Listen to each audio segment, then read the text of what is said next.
Hey up, Rich. Hello. What we doing? Manifold on a Colt.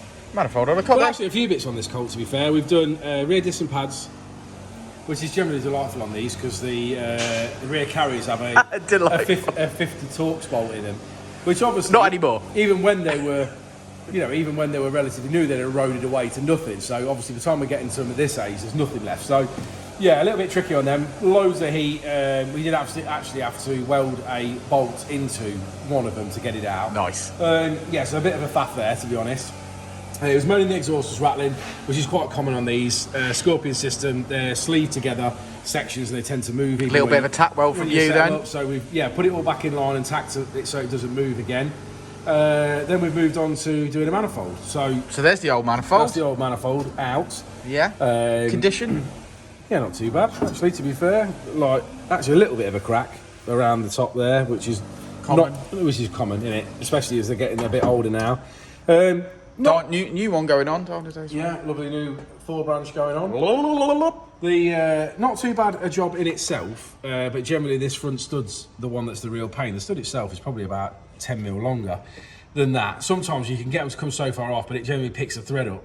We've got a little bit of technique, sort of end up trying to cut the nut off and save the stud rather than have to take the turbo off. If you break that stud or you break a bolt in the turbo, then it's like it has to come apart and then be machined because they're so tough. They're just you can't drill them out, or we can't. Hardened, yeah, we can't drill them out. So I try to save them where I can. Luckily, this is all gone according to plan. So I've run a tap through everything, put the die down, that stud cleaned it up, trimmed a bit off that's damaged on the top, put a bit of grease on everything. So I'm sort of at the point where I'm ready to start putting back together. All right. Well, we'll have a nice photo when it's all back on. Yep, we'll do. And that is, as we said, it's a bit dirty, but that is another Mitsubishi Colt Ralliart in the bag, ladies and gentlemen. You all right, Jono? Yeah, man. Good. You having a good? We're doing diesel remaps now, so I don't know what this is. Well, I know you're excited for the diesel remaps, but This is diesel. I think we'd like the tool to arrive first, wouldn't we? Diesel. And when I say tool, I don't mean you, Jono. Yeah. Right. Yeah, mate. Crack on, learn something.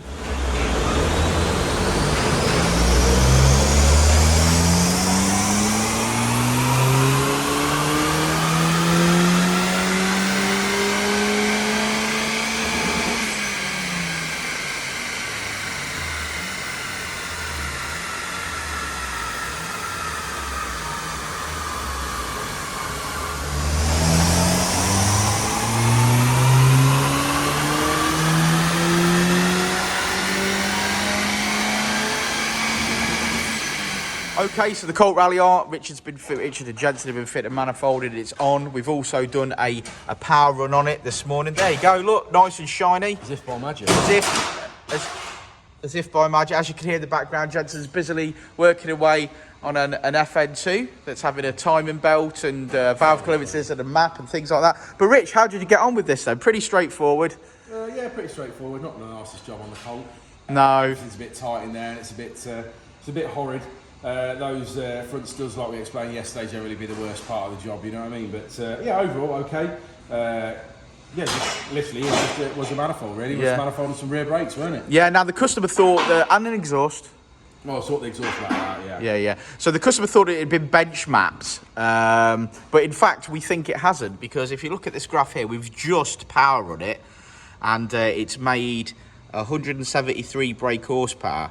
So I suggest not. We suggest no. The modifications have come together and it's made some power, but definitely it needs mapping, doesn't it? Yeah, definitely needs mapping now. For sure. So we've got a few little issues with this car with seized nipples. Yeah, seized nipples. Seized nipples. So we're booking her back in for a full set of refurbished calipers. It's something Dynodaze could do here. So give us a shout if you've got a seized nipple that you want Richard to look at. Oh yeah. Right. I can certainly manage that. Yeah. One of my favourite things to do. Yeah. Right. So I think that's the end. That's the end of that one. But we'll start a new video on this. So catch us in a bit. Before and I'll say it again. Life moves pretty fast.